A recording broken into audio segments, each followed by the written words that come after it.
What's going on, guys? Nick here, and in today's video we're going to continue talking about optimizing for conversions, specifically regarding the questions and answers section and how that can directly impact your conversions. So what are the questions and answers section? Now remember, we're really focused, because we're focused on conversion, on everything that's happening within the listing and how we can avoid window shopping to prevent customers from shopping and going to other listings and not purchasing our product. Now, Amazon makes available an awesome feature that allows prospective customers to ask questions from people who've purchased this product in the past and also from the seller directly. Now, I've copy and pasted a couple different examples from various listings. On the left, specifically, this is a product that is a battery pack, and customers have specific questions about the battery pack itself. Now here, there aren't any examples directly from the seller, but when you answer as a seller, it will say this is the seller's answer to this question. And so in this certain instance, someone's asking, hey, will this actually charge a Raspberry Pi 3?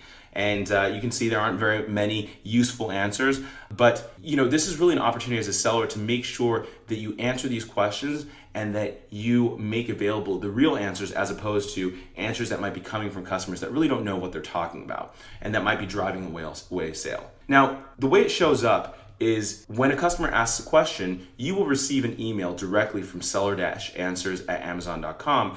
And again, it's a really easy way for you to make sure that you make the information available for customers who might be hesitant to make a purchase with one piece of missing information. Now, even more important is that this is a super easy way to optimize your conversions over time, because I look at this as a gold mine, a treasure trove of information where customers are telling me what information is not clear within the listing itself, within the copy, the bullets, and the images, that they feel compelled to have to ask a question before making a decision. Now remember, every time a customer is hesitant to make a purchase because there's a piece of missing information, it's our failure for not making that information available so that they can continue and actually convert on the listing. Our goal, remember, here is to prevent window shopping. Amazon makes it so easy for customers to click into other listings because they want customers to make a purchase whether it's your listing or not. For us, we want to make sure that the customer never leaves our listing. So this is why it's so crucial for you, one, to make sure that you answer the questions that customers ask,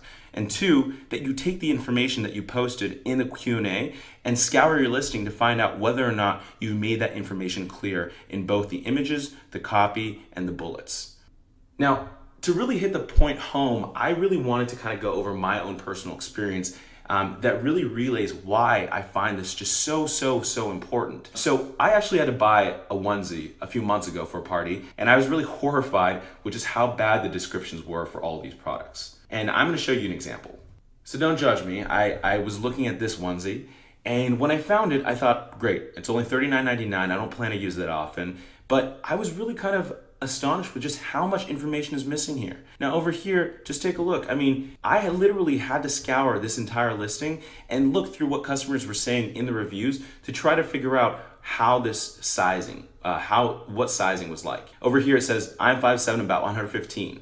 Would a small work and be fitting? And I had to literally scour through all this information in order to figure out whether it fit me or not. Now ultimately, I didn't want to spend $40 and find out that this did not fit me. And so I basically just decided to click through into a bunch of different listings in order to happen upon one that would actually have the information that I was looking for, because I don't want to go through the process of returning a product, buying it and not being happy. Ultimately, especially when it comes to clothing or anything that might have these certain questions that arise, I need to make sure that all the information is available in the listing. And the Q&A section happened to be, for this specific type of product, a really gold mine and a treasure trove that helped me make the purchasing decision. But I have to say, if this listing did a better job of actually showing me in the copy, and you can tell based off of the questions that they could easily do that, but if they had done a good job of showing in the copy and also in the images that how the sizing would be, I would have been able to make my decision way faster and in a way less strenuous situation.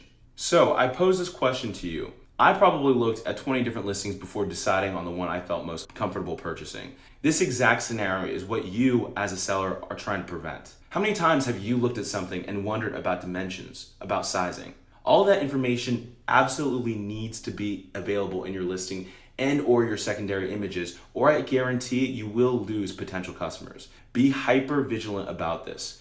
Think about my situation. Think about the onesie scenario. What are the obstacles stopping my customer from feeling 100% certain about their purchase? Use that information from the Q&A to guide your copy, images, and everything else in between. You can even look at your competitor's Q&A and use that information to go ahead and answer it within your listing to make sure customers are not at all confused about what they're buying. And that's it for this lesson, guys. I hope you got a lot from this lesson. If you have any questions or comments, please leave them in the comments below. Otherwise, hit us up in the Facebook group, Keep Making Moves, and we'll see you in the next lesson.